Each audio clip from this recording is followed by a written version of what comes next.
19h. Bonsoir à tous. Merci d'être sur la première et ravi de vous retrouver à la une de l'actualité de ce samedi. Rude bataille sur le plan d'eau pour la marathon Polynésie. La première Va'a. Shell signe son grand retour sur la plus haute marche du podium. Pire s'impose au top 14. Un litige familial, une vision discordante, au final un divorce. La compagnie Arimiti sera scindée en deux à partir de lundi. Les explications dans ce journal.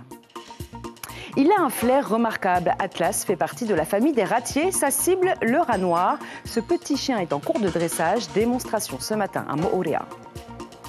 Musicienne, peintre, elle est une artiste aux 1000 facettes. Son actualité, un nouveau groupe et un couple qui prend l'allure d'une doléance et d'un hommage à ses enfants. Veitare Toué est notre invitée en plateau ce soir. 30 ans à défendre la culture, le savoir-faire, le patrimoine de la Polynésie, 30 ans au service de la transmission. L'association Haururu célébrait aujourd'hui son anniversaire à Papeete. Ils signent leur grand retour après leur défaite à la dernière Avaiki-Nui Va'a. Les rameurs de Shell remportent la première compétition en V6 de la saison. Une victoire qui donne le la. Sur le plan d'eau, la lutte a été redoutable. 46 km aller-retour entre Tahiti et Moorea. 46 km sous un soleil de plomb et à la force des bras.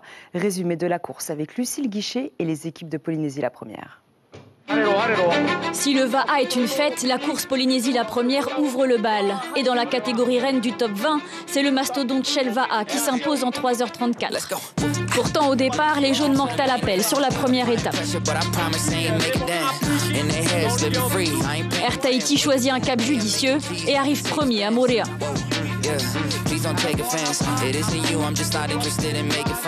Sur le retour, le capitaine est le moteur, en l'occurrence un moteur V6. Shell passe le turbo à la sortie de Vaiare.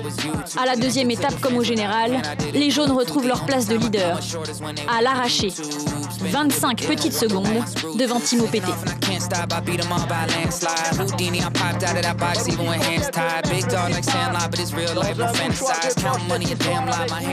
En voyant nos copains arriver quatrième, ça nous a donné encore plus de rage. Dès qu'on est sorti de Moorea, on a poussé, on a dit on va plus lâcher. On va finir la course dès le début. Et c'est ce qu'on a fait, très content. Au classement général, Timo Pete et Air Tahiti montent respectivement sur la deuxième et troisième place du podium. Pour le top 40, double enjeu, double pression, remporter la course et se hisser dans le top 20. Pirev A s'impose en 3h36. Il décroche son ticket d'entrée pour la catégorie reine avec 4 autres équipages des îles.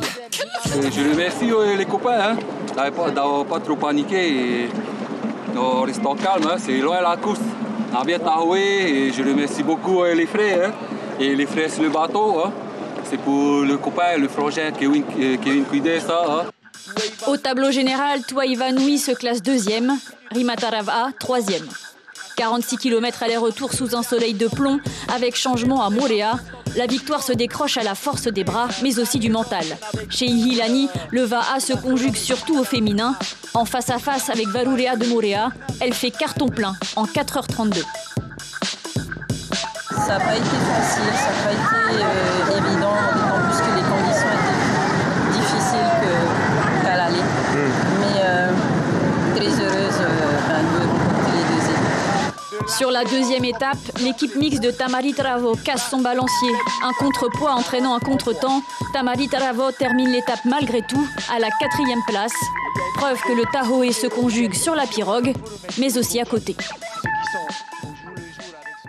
Et l'autre vedette du jour, c'est la torche olympique que nous avons l'honneur d'avoir avec nous ce soir en plateau, comme un avant-goût des JO. Elle était ce matin au parc Ver'ei. Cette torche a été présentée pour la première fois au public. Le rendez-vous est bel et bien calé, donc pour le 13 juin prochain, un événement que nous vous ferons vivre sur nos antennes.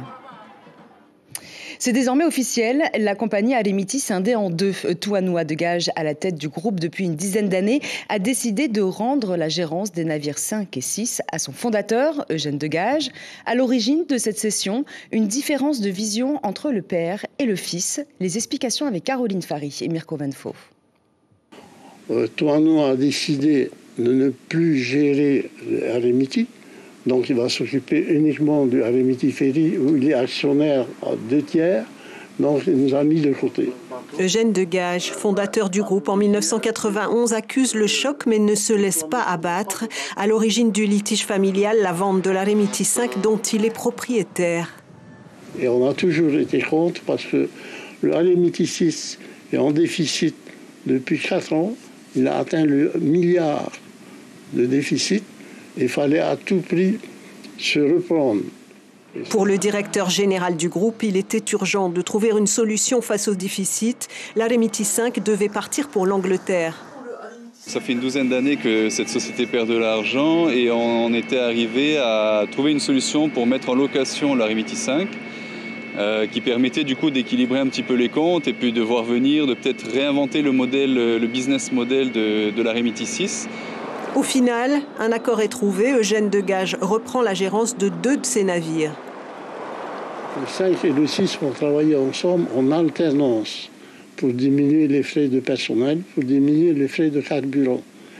Et on souhaite, le bilan est positif, on va donc pouvoir annuler le déficit du Alemiti 6. Son fils conserve aujourd'hui l'Alemiti Ferry 2 sur Moorea et la Petai Express sur les îles sous le vent. En ligne de mire, un projet pour la presqu'île, toujours d'actualité. Après, on a toujours le projet de faire une ligne sur Tairapou. C'est quelque chose dont on n'a plus trop parlé ces derniers temps, mais qui est toujours chez nous en projet.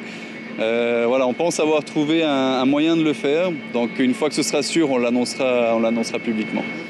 Eugène Degage promet, lui, un nouveau navire de 140 passagers vers les Tuamotu, le Dori 2, à l'horizon 2026. À chacun sa stratégie et sa vision. Le clan Degage se fissure. Un nouveau groupe verra le jour prochainement sur le marché de la desserte interile. Et notez qu'à partir de lundi, les tickets achetés sur l'Alemiti Ferry 2 ne seront plus valables sur les navires 5 et 6. Embarquons à présent pour l'île Sœur, à la rencontre d'Atlas, un chien dressé pour traquer le rat noir, redoutable prédateur pour l'écosystème. Ce matin, première démonstration devant un public à Afleitou. L'idée, montrer que les maîtres chiens du Fénois ont les compétences pour dresser ce type d'animal. Reportage de Leheina Djarian et Hubert Liao. Ne vous fiez pas à son air angélique. Atlas est un chasseur dans l'âme. Il fait partie de la famille des ratiers, une race de chiens nés pour traquer le rat. Ce que j'ai fait, c'est de sortir cette gêne de chasseur, de prédateur. Et ça, c'est en jouant. Tu joues. Premièrement, c'est de le faire travailler son mordant, qu'il peut se défendre, qu'il peut tuer le rat, puisqu'on m'a demandé de chercher et de tuer le rat. Formé pour chasser le rat noir en extérieur comme en intérieur, Atlas est né d'un projet pensé depuis la crise Covid. Former des canins au Fénois pour en faire des chiens détecteurs de la biosécurité. Des crises sanitaires, on pourrait en revivre et donc compter sur nos seuls voisins de la Nouvelle-Zélande ne suffit plus. C'est de faire en sorte de reconnaître les compétences du pays. On a des compétences réelles en matière d'éducation canine et donc aujourd'hui, l'objectif qui est visé, c'est de développer la cynophilie. Voilà, depuis la Polynésie en matière de biosécurité. Ces dresseurs ont tous un diplôme reconnu au niveau national. Cependant, leurs compétences pour former des chiens renifleurs ne sont pas reconnues par le pays. Un véritable frein dans leur souhait de former ici en Polynésie. Quand on voit les compétences comme aujourd'hui qui sont là, qui sont réelles, ça veut dire que les compétences sont là sur le territoire. La seule chose qu'on demande, c'est que ces compétences-là soient reconnues. Du haut de ses 10 mois, Atlas a déjà l'étoffe d'un grand. Peut-être sera-t-il le premier canin né au Fénois à intégrer la brigade des chiens détecteurs de la biosécurité. Et une soixantaine de jeunes réunis pour l'opération Clean Up Day, une opération organisée avec la communauté mormone, sensibiliser, informer, encourager, rassembler et accompagner la jeunesse vers une démarche éco-responsable. C'est l'objectif de cette campagne. Écoutez la présidente des Jeunes Filles du Pieux de Papeete dans l'église de Jésus-Christ des Saints des Derniers Jours. Elle est au micro de Jérôme Lee.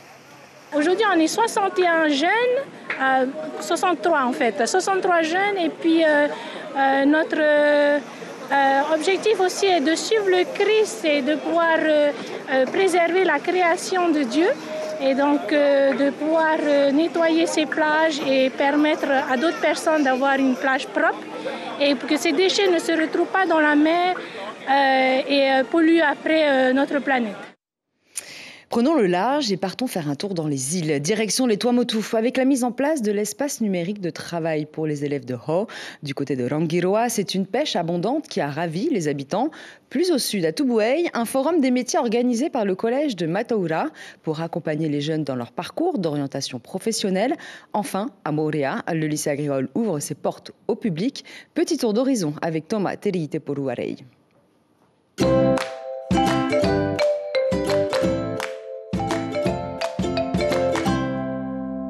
La journée porte ouverte du lycée agricole d'Opunohu qui va vers ses 21 ans s'est tenue aujourd'hui. L'occasion de rechercher d'éventuels jeunes intéressés par différentes filières que propose l'établissement dans le cadre du développement de l'agriculture en région chaude, par exemple.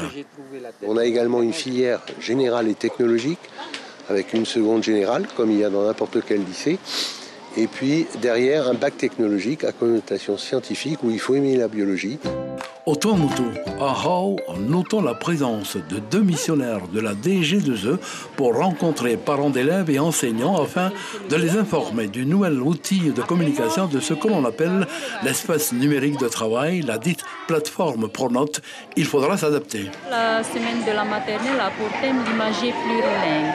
Sur Ho, on a décidé avec l'équipe de créer un imagerie plurilingue sonore et numérique.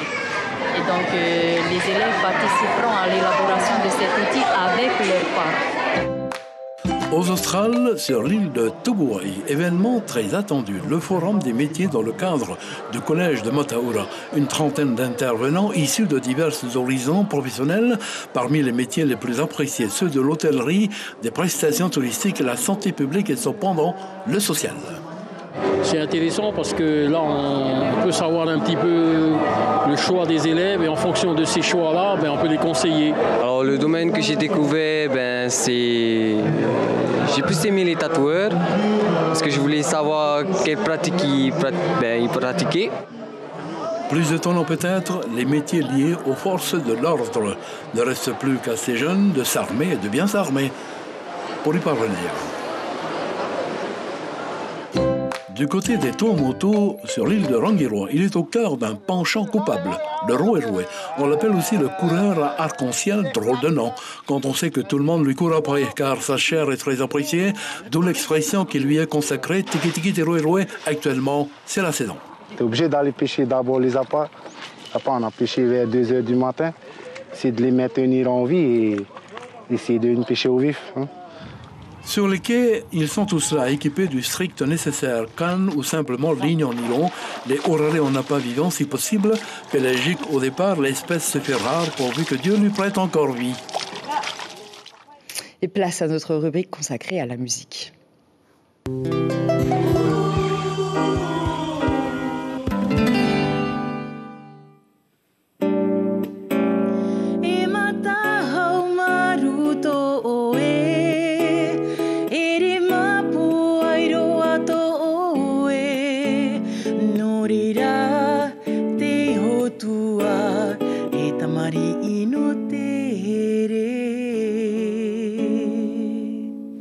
Yorana, merci d'être avec nous ce soir. Veitari Tue, Yorana. Yorana Sulian. Merci d'être avec nous. Alors, vous avez fait récemment votre retour avec un clip, Noete à Tua. Ce clip est une prière, c'est ce que vous dites sur votre profil Facebook, une doléance, mais aussi un hommage à vos enfants. Mais vous l'avez écrit en 2007. Pourquoi maintenant ? Tout simplement, je l'ai composé en 2007. Et en 2017, ça s'est peaufiné tout doucement. Et j'ai décidé de le faire maintenant parce que j'ai eu beaucoup de retours positifs, non seulement pour le TV Horaire, et puis j'ai décidé de le faire cette année. Voilà. Et alors, je le disais, c'est un hommage également à vos enfants. C'est une doléance aussi. Tout à fait. Vous pouvez nous raconter justement un petit peu ? Alors, c'est ma prière, la mienne, avec notre Dieu. Et c'était un échange que je voulais faire parce qu'on a tous une période dans notre vie où c'est assez difficile. Les épreuves sont là, on ne sait plus trop où se mettre et puis on pleure, on ne sait plus quoi faire. Et moi, c'était dans la musique que je me suis réfugiée. Et avec cette chanson, ça m'a permis justement de tenir bon. La musique nous réconforte et elle nous guide aussi. Alors, c'est pas votre seule actualité, hein. Il y a également un nouveau band du nom de Veille, où votre frère, guitariste, est avec vous accompagne. Vous pouvez nous en dire plus? Tout à fait. Alors, j'étais dans le groupe Mana Vibes. Maintenant, il y a une nouvelle histoire. J'étais aussi dans Manakoe. Bien sûr, ça n'a pas trop duré parce que j'avais mes études au centre métier d'art et puis nos affaires de terre familiales. Et cette année, j'ai décidé de monter le groupe Veille, justement avec mon frère qui m'accompagne à la guitare, Yohan Tuhoe. À la basse, nous avons coucou, dit coucou Steve, Teritei.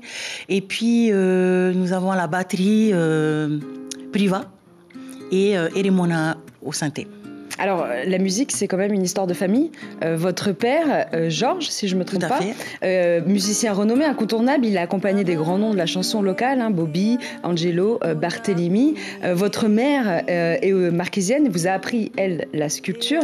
Vous avez grandi dans cet environnement familial, ça vous a forgé? Tout à fait, en Polynésie, enfin, j'ai 2 identités, marquisienne et tahitienne Omutu. Mon papa, justement, dans la musique, et il m'a guidée au début de ma carrière. Il est tellement humble qu'il ne va pas trop s'afficher, au fait. Et j'ai même chanté une chanson pour lui, pour le rendre hommage. Et ma maman, côté marquisienne, justement, la culture marquisienne, chez nous, il n'y a que les hommes qui sculptent. Et aujourd'hui, j'ai envie de m'affirmer en tant qu'enfant, une fille qui sculpte en Polynésie. Alors vous sculptez, vous peignez, vous êtes multitâche.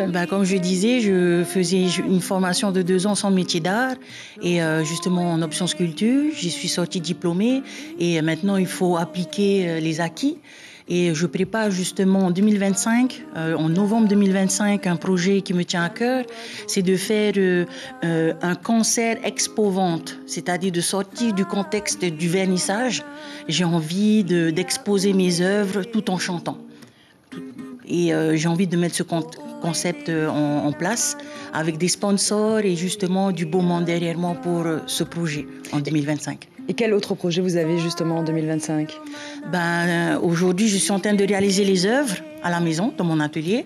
Et aussi, je suis en train de faire des clips, de sortir des clips. Et en tout, il y aura 6 d'ici 2025. Et à part ça, je suis dans les affaires de terre en parallèle pour mes parents. Merci beaucoup, Veitiare. On vous retrouvera à la fin du journal. Maruru. Coureurs, marcheurs, 240 personnes réunies à la 3e édition de Run Frat. 4 courses au programme, un événement organisé par la Fraternité chrétienne. L'objectif, récolter des fonds pour financer des projets handisportifs. Le prochain sur la liste, les Jeux de l'avenir handisport en mai à Saint-Brieuc. 7 jeunes en situation de handicap y participeront. Et terminons cette édition au fin fond de la vallée de la Papeno, au Whare Hape, avec l'association Haururu, qui milite pour la sauvegarde du patrimoine polynésien. Elle fête ses 30 ans et elle a vu les choses en grand. Une journée culturelle consacrée au partage des connaissances et des savoir-faire traditionnels. Notre reporter Mélissa Chong était sur place. Regardez.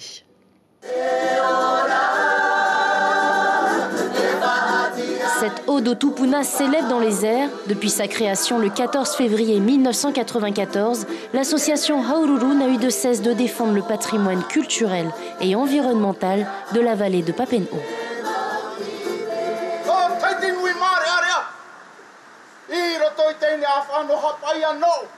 Quatre wharés ont été érigés pour perpétuer la culture polynésienne. Le whare Anoihi a été inauguré ce matin. C'est ici que sont exposées les sculptures des élèves du Centre des métiers d'art. Voilà 4 jours qu'ils s'inspirent de la nature pour exprimer leur talent. Alors on a sculpté sur place des tiki tahitiens. Et aussi, ça nous a permis aussi nous, de venir avec nos projets de l'école, de travailler ici sur un site comme ça. Ici, ça change de cadre. Franchement, ça fait du bien. Là et tout, sur Internet et tout, en fait, on se rapproche plus des gens en étant vraiment loin de tout ça, loin de la civilisation et tout. Plus de 200 personnes ont assisté aux cérémonies au Whare Hape, une occasion de se retrouver mais aussi de discuter des grands concepts de l'association comme la sauvegarde de la culture, l'importance du va'a dans la navigation ou encore l'attachement à la langue. Alors ça se passe sous forme de thèmes et ensuite de discussions, hein, les idées sont permises. Et petit à petit, on essaie de cheminer lentement vers en fait, les concepts polynésiens. Une dizaine de Maoris a fait le déplacement depuis la Nouvelle-Zélande pour valoriser davantage cet échange multiculturel. C'est une cérémonie vraiment spéciale et pleine d'espoir. Je suis très heureux de participer à cet événement culturel auquel vous nous avez invités. On trouve qu'on oublie trop l'homme dans cette histoire. On parle de technique et de tout ce qu'on veut, mais en fait, la technique ne marchera jamais si on ne sait pas qui on est, d'où on vient et où on veut aller. Voilà déjà 30 ans que les membres de l'association Haururu mettent en avant la culture. Ils ont à cœur la transmission des savoirs aux plus jeunes. Et c'est la fin de cette édition. L'information principale de ce samedi, victoire de Shell Va'a à la Marathon Polynésie. La première Va'a, OPT reléguée à la 2e place, suivie d'Air Tahiti. Pirée s'impose dans le top 40. Au programme de votre soirée, le feuilleton Legacy suivi du téléfilm Une confession. Et je vous propose de se quitter en musique avec ce morceau joué par l'artiste Veitiare Tuoe. Merci pour votre fidélité. Très belle soirée à tous et à demain.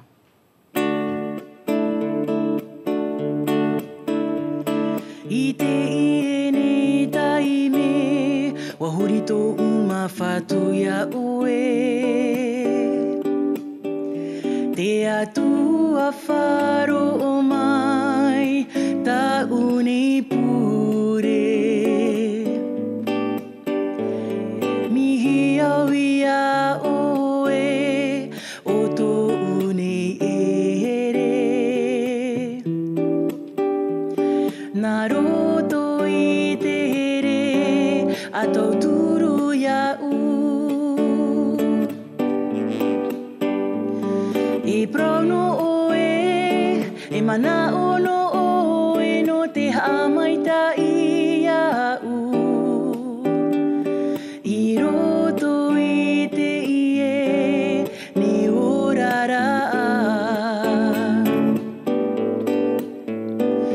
Ahi o maina afaro o ya uite iene taime no o ete iene himene.